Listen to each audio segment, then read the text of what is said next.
यह बाबा बैद्यनाथ धाम भारत के 12 ज्योतिर्लिंगों में से एक है और झारखंड के देवघर में स्थित है।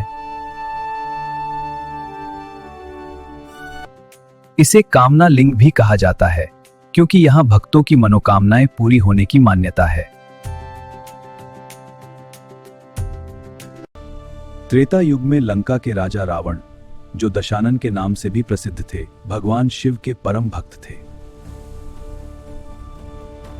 उन्होंने अपनी राजधानी लंका को अजेय और पूर्ण बनाने के लिए सोचा कि यदि भगवान शिव स्वयं लंका में विराजमान हो तो कोई शत्रु उन्हें हरा नहीं सकेगा। मेरी भक्ति देखो शिव, मैं अपना सिर अर्पित करता हूं। मेरी तपस्या पूरी हो प्रभु। शिव की कृपा पाने के लिए मैं हिमालय आया हूं। हे महादेव, मेरी भक्ति स्वीकार करो। क्या हरदिलता ने, मेरी तपस्या पूरी हुई। मेरे पास अब एक ही लक्ष्य है, भगवान शिव को पर तपस्या करूंगा। मेरी तपस्या इतनी कठोर होगी, मेरी इच्छा पूरी होगी। हे शिव, यह मेरा पहला बलिदान है। दूसरा, तीसरा, चौथा, पांचवा, छठा, सात। तपस्या पूरी हुई रावण, मैं प्रसन्न हूं। रावण, तुम्हारी भक्ति से हम बहुत प्रसन्न हैं, वर मांगो। हे महादेव, यदि आप प्रसन्न हैं तो कृपा करके मेरे साथ लंका चलें। रावण, यह शिवलिंग तुम्हें दिया। शर्त यह है कि यदि तुम इसे रास्ते में कहीं भी जमीन पर रख दोगे तो यह वहीं स्थापित हो जाएगा और आगे नहीं जा सकेगा।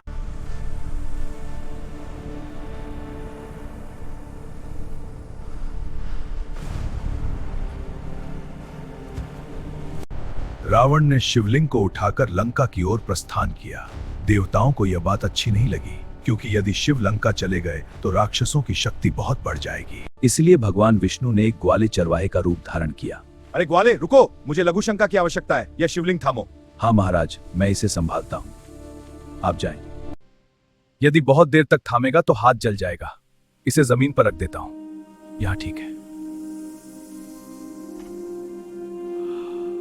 हट जा, अब मैं इसे उठाता हूं। यह हिलता ही नहीं। आगा, तुम मेरी आज्ञा का उल्लंघन करते हो। देखो, यह चिन्ह सदैव रहेगा। भगवान शिव ने रावण के कटे हुए सिरों को वापस जोड़कर उन्हें ठीक किया, इसलिए इस स्थान का नाम वैद्यनाथ पड़ा। रावण ने यहाँ भगवान शिव की पूजा की और लौट गए। इस प्रकार यह ज्योतिर्लिंग देवघर में ही स्थापित हो गया। इस कथा के कारण बाबा बैद्यनाथ को रावणेश्वर भी कहा जाता है और यहाँ रोग निवारण तथा मनोकामनाओं की पूर्ति के लिए लाखों श्रद्धालु आते हैं, खासकर सावन मास में।